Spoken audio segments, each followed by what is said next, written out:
안녕하세요. 투데이 뉴카뉴스에 다시 오신 것을 환영합니다. 오늘은 단순히 멋있는 픽업 트럭을 소개하는 것이 아닙니다. 보험료부터 실제 유지비, 연비, 중고차 가치, 그리고 한국의 좁은 도로와 도심 교통에서 과연 타스만이 돈값을 하는지까지 하나씩 살펴보겠습니다.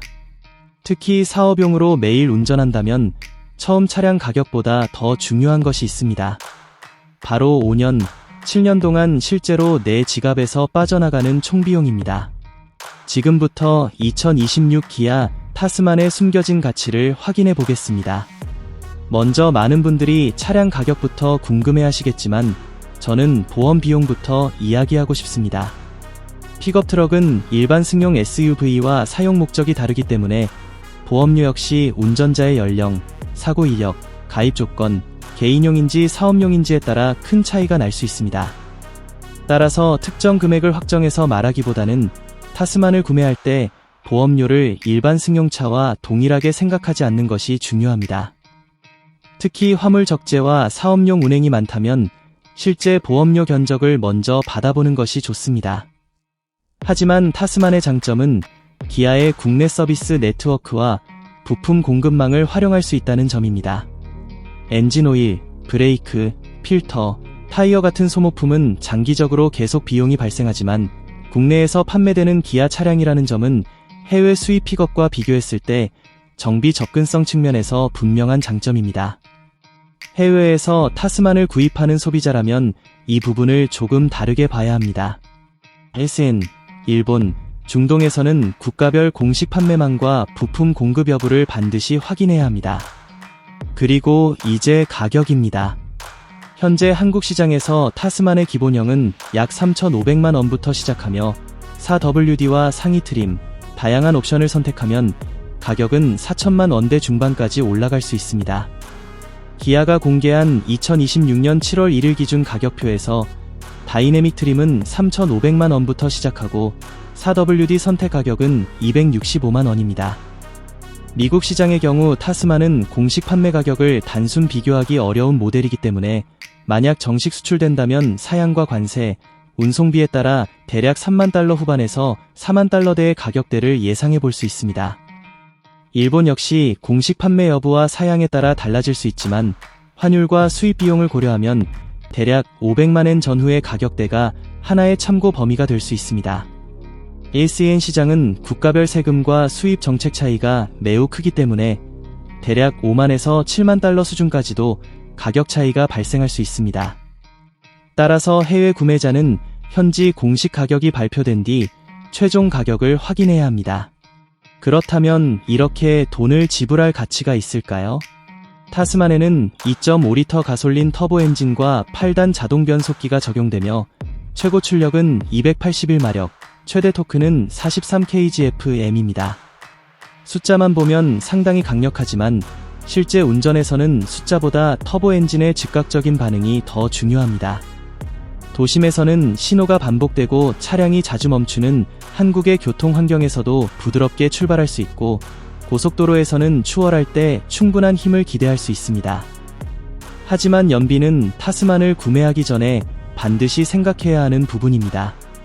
공식 복합 연비는 EWD 기준 트림과 힐에 따라 약 8.0에서 리터당 8.6km 수준이며 고속도로에서는 최대 약 리터당 9.8km까지 인증되어 있습니다.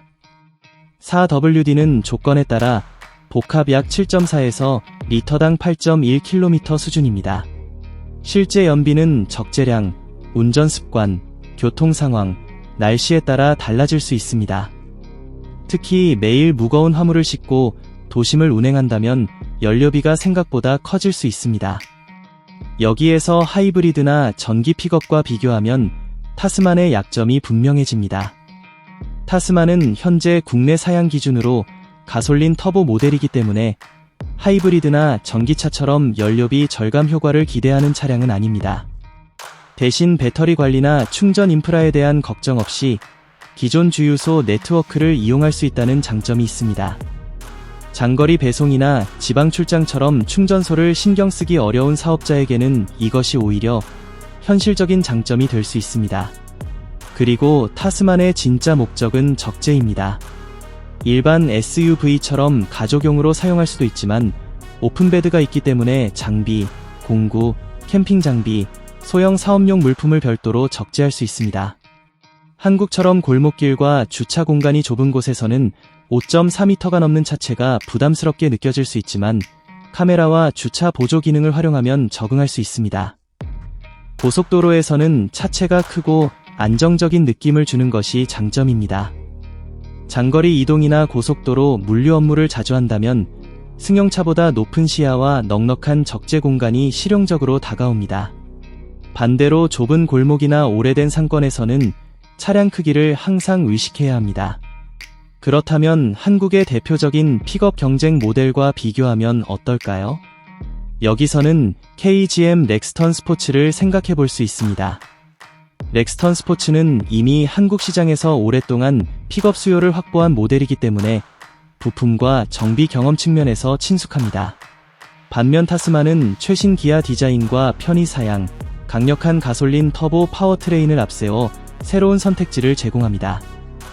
비용 효율만 보면 주행거리가 많고 연료비를 중요하게 생각하는 사업자는 반드시 두 차량의 실제 견적을 비교해야 합니다. 타스만은 초기 가격뿐 아니라 보험, 연료, 타이어, 브레이크, 정비, 감가상각까지 계산해야 진짜 가격 경쟁력을 판단할 수 있습니다. 중고차 가치도 중요한 부분입니다.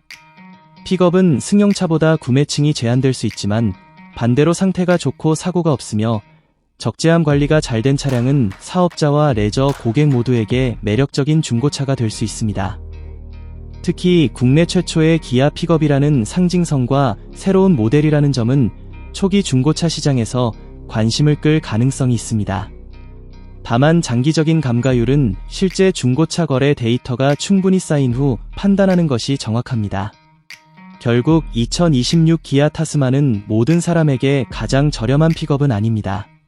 하지만 보험료와 연료비, 정비비, 감가상각을 모두 포함한 장기적인 소유 비용을 계산하고 동시에 매일 사용할 수 있는 적재 공간과 고속도로 안정성, 기아의 국내 서비스 접근성까지 고려한다면 상당히 현실적인 선택지가 될 수 있습니다. 특히 소규모 사업자, 장비를 운반하는 기술자, 물류 업무 종사자, 캠핑과 레저를 즐기는 소비자에게 타스만은 단순한 자동차가 아니라 일과 생활을 동시에 해결하는 도구가 될 수 있습니다.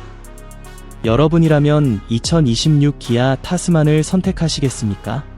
아니면 렉스턴 스포츠 같은 기존 국산 픽업을 선택하시겠습니까? 여러분의 생각을 댓글로 알려주세요. 이 영상이 도움이 되셨다면 좋아요를 눌러주시고 투데이 뉴카뉴스를 구독해주세요. 그리고 앞으로 공개될 새로운 자동차 리뷰와 최신 픽업 트럭 소식을 놓치지 않도록 알림 설정까지 켜두세요. 다음 영상에서 더 재미있고 현실적인 자동차 이야기로 찾아뵙겠습니다. 감사합니다.